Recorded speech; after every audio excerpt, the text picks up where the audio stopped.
په دې برخه کې د محترم فائق خان نه هیله کوم چې د محمود خان اڅکزي په نمایندګۍ خپل خبرې وینا ورته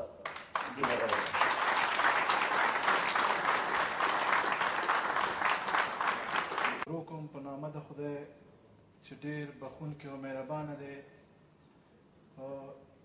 د مشرتابه په پنډال کې ناستو ډېرو قدرمندو مشرانو، امزولو، کشرانو، د ګران مشر محمود خان اڅکزی چې زموږ د پښتونخوا ملي عوامي پارټۍ چیرمین دی او په برطانیه کې د پښتونخوا ملي عوامي پارټۍ د ناستې اګزیکټیو د مشرانو په اجازه باندې زه غواړم چې د پښتونخوا ملي عوامي پارټۍ دریځ د دغه تورې کرښې په هکله دغه کرښه منو که نه منو دا خو سوال نه دی پاتې، ځکه اوس تپوس وکړم چې څومره کسان دا کرښه نه مني، نو ما ته پته ده چې د دې ځای نه تر هغه ګوټه پورې دا ټول لاس پورته کوي چې موږ دا کرښه نه منو.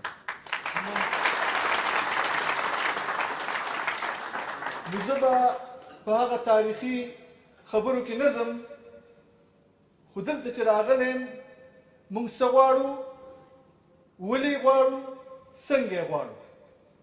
دا درې خبرې دي چې دا جواب غواړي.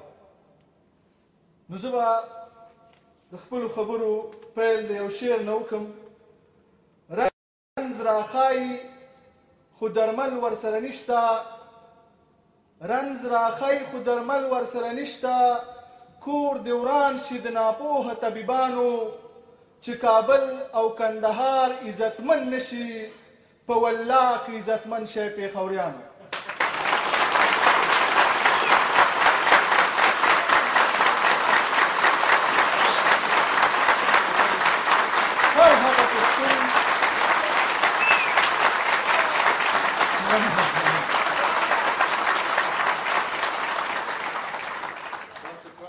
رنځ راښایي خو درمل ورسره نشته، دا زما خپل شعر دی، مې اوس ولیکم.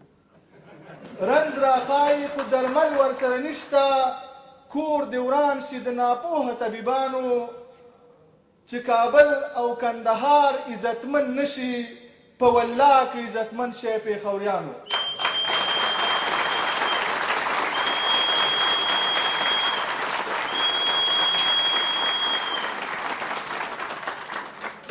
په داسې حال کې دلته په دې ځای کې راغونډ شوي یو چې د لر او بر افغان د خاورې په هره انچه خاوره باندې د پښتانه افغان وینه داسې په بېرحمۍ باندې بهیږي چې نه په تېرو تاریخونو کې مثال و، نه په اوسني تاریخ کې مثال شته.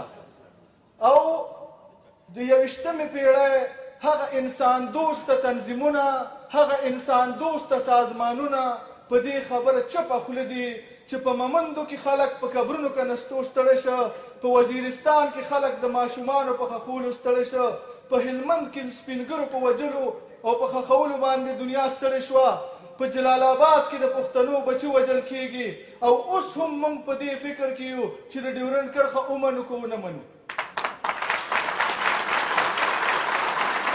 دا خلک چې زموږ بچي حلالوي، دا خلک چې زموږ بچي حلالوي، دا خلک چې زموږ وطن ورانوي، دا خلک چې زموږ مکتبونه ورانوي، دا خلک چې زموږ سیاسي مشران وژني، د دې واحد لامل دا دی چې دا خلک افغان وطن ویشلې ساتل غواړي، چې د دې وطن د تپوس کوونکو خولې بندې کړي.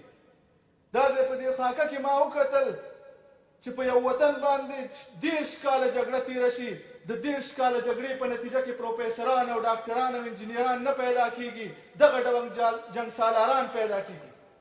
دا د هغه جګړې نتیجه ده. او زه به خوښ یم که دا زموږ د وطن هنرمندان یوه ډرامه په کرنل امام هم جوړه کړي، چا چې په افغانستان کې د ظلم توره شپه خوره کړې وه. یوه ډرامه باید موږ په حمید ګل باندې هم جوړه کړو، یوه ډرامه موږ باید په اختر عبدالرحمن باندې هم جوړه کړو.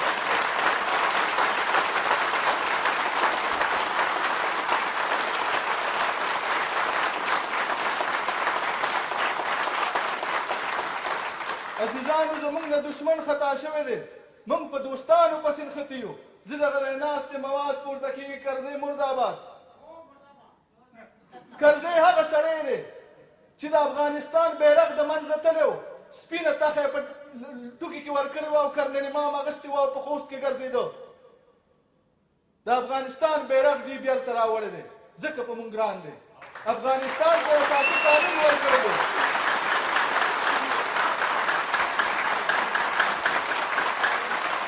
په افغانستان کې قانون نه و، په افغانستان کې د پاکستان کرنسي چلېده، د پنجاب روپۍ به خلکو اخیستې ورکولې. نن افغان وطن ملي اردو لري، نن افغان وطن کرنسي لري، نن افغان وطن خپله ملي ترانه لري، نن افغان وطن خپله ملي بیرغ لري. موږ به کله د دغه څیزونو نه راګرځو چې دشمن په نښه کړو او ناپوه دوستانو سره لږه ګزاره وکړو. ولې موږ تش په دوستانو پسې شوي یو؟ دشمن رانه خطا شوی دی.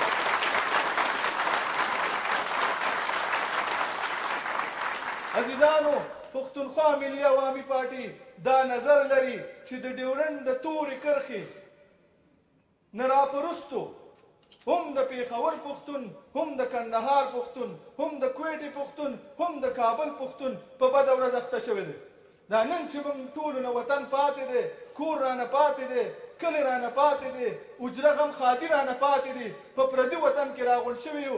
د دې وجه هم دا ده چې موږ او تاسو په ایماندارۍ د ډیورنډ د کرښې د منځه وړلو لپاره هڅې نه دي کړي. دغه د یو ناره لیکلی تصمیم د بري لومړی شرط دی.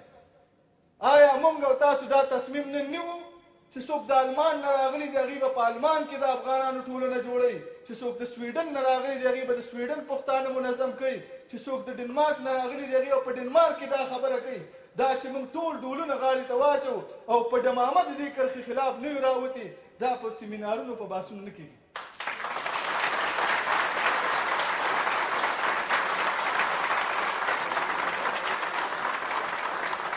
په دې کې شک نشته چې موږ ټول مسلمانان یو. تاسو ټولو به سوره رحمان لوستی. په سوره رحمان کې چې الله پاک کم نعمتونه بیان کړي دي، دا د افغان خاورې په هره انچه ځمکه باندې موجود دي. په سوره رحمان کې چې کم نعمتونه خدای بیان کړي دي، هغه زموږ د وطن په هر کلي، په هره کوڅه، په هر پټي کې موجود دي. بیا ولې زموږ نه وطن پاتې دی؟ بیا ولې موږ دې وطن ته راغلي یو چې دلته تش الوګان او غنم الوګان کېږي او پیاز کېږي، بل څه نه کېږي. زموږ وطن 9 قسمه انار پیدا کوي، 2 قسمه سیوان پیدا کوي، د انګورو د قسمونو شمیره نشته. بیا موږ راغلي دلته د پردي وطن کې ورځې شپې سبا کوو. ولې؟ ځکه چې موږ ځان د وطن مالک کړی نه دی. موږ په پردو لیکنو وخت تېروو، په تعویضونو ژوند کوو. موږ به سیاسي سازمان کېږو، دا په ټولنه نه کېږي. نن که دا خلک وځي په دغه لندن کې د بین الاقوام د دفتر مخې ته مظاهره وکړي، د پاکستان د کیاني نه یوالې تر ګیلاني پورې د پښتنو د پرایمري سکول خو پرېږدئ، د پښتنو د کور مخې ته څوک نشي تېرېدی. تاسو د خپل زوره نه یې خبر. دلته په دې لندن کې یو یهودی راغلی او دا خبر زار ځای کوم نن تاسو ته بیا کوم. یو یهود راغلی د پی ایچ ډي دپاره. دغه وخت کې نه د اسرائیلو خاوره وه، نه ژبه وه، نه وطن و، نه پارټي وه. هغه یهودي د ټولې نړۍ یهودیان راغونډ کړه، سازمانونه یې جوړ کړه او اسرائیل غونده وطن یې جوړ کړه، عبراني ژبه یې بیرته راوړه. موږ خو وطن هم لرو، ژبه هم لرو او د پاټو خو سمه چرګه لنګه شوې ده. اخوان دی لرو.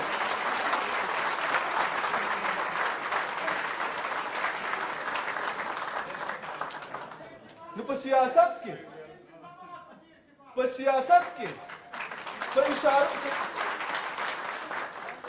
سیاست کې اشارې کنایې خوند نه کوي.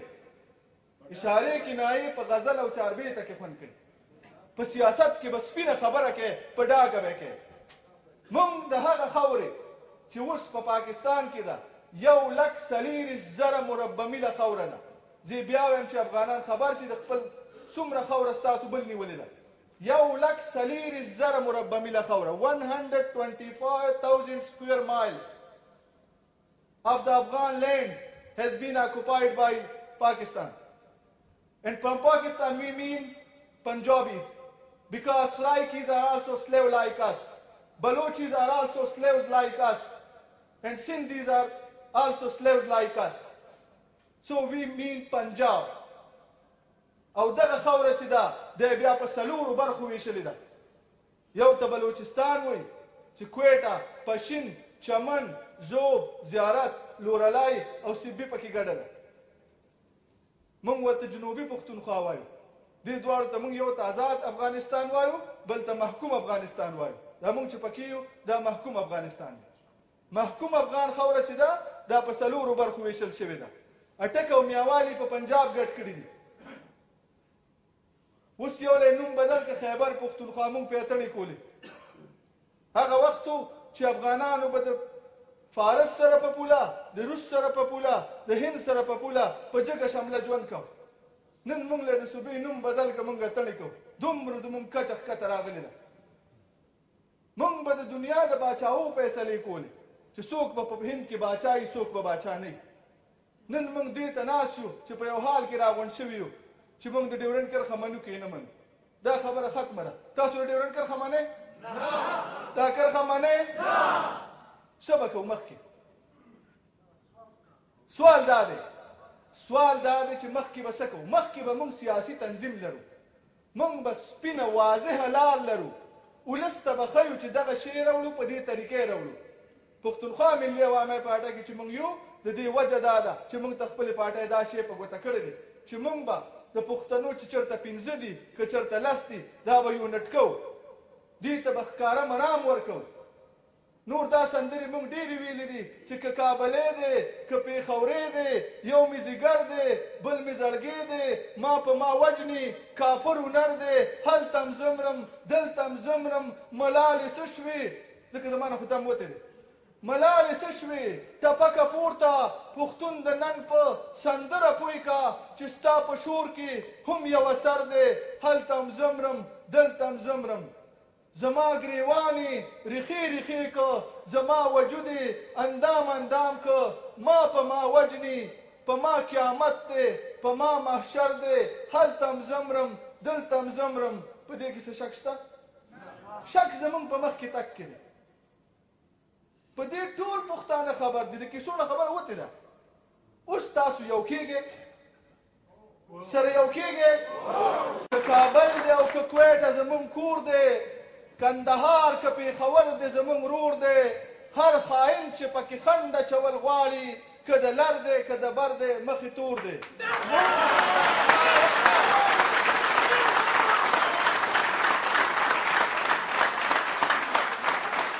موږ ته د وطن جغرافیه خوشحال خان بابا په خپل یو شعر کې پخوا ویلې ده. موږ ته معلومه ده چې درست پښتون له قندهاره تر ټکه، سره یو د ننګ په کار پټ او ښکار. پښتانه که بل څه فکر کړي ناپوی دي، بې د تورې خلاصۍ نشته په بل کار.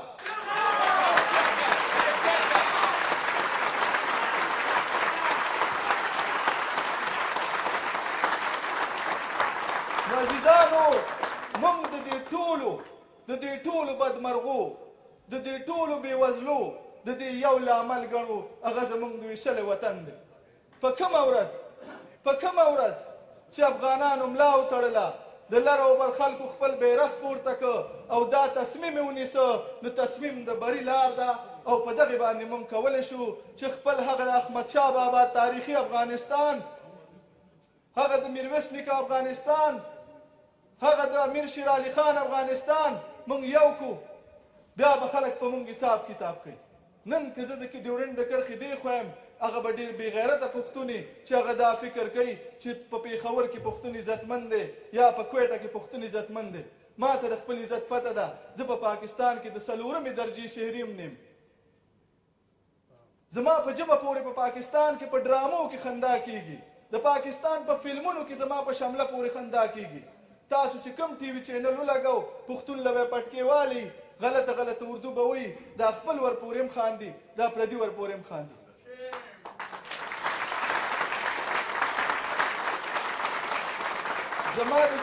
زما د ژبې مقام دا دی چې د پېښور په ټلویزیون کې زما ژبې ته په پوره اونۍ کې 2 غنټې ورکوي. د پېښور په ټلویزیون کې پښتو ژبه په یوه اونۍ کې 2 ساعته ده. دا زما د ژبې. زما په سکولونو کې پښتو نشته، زما په عدالتونو کې پښتو نشته، زما په روغتون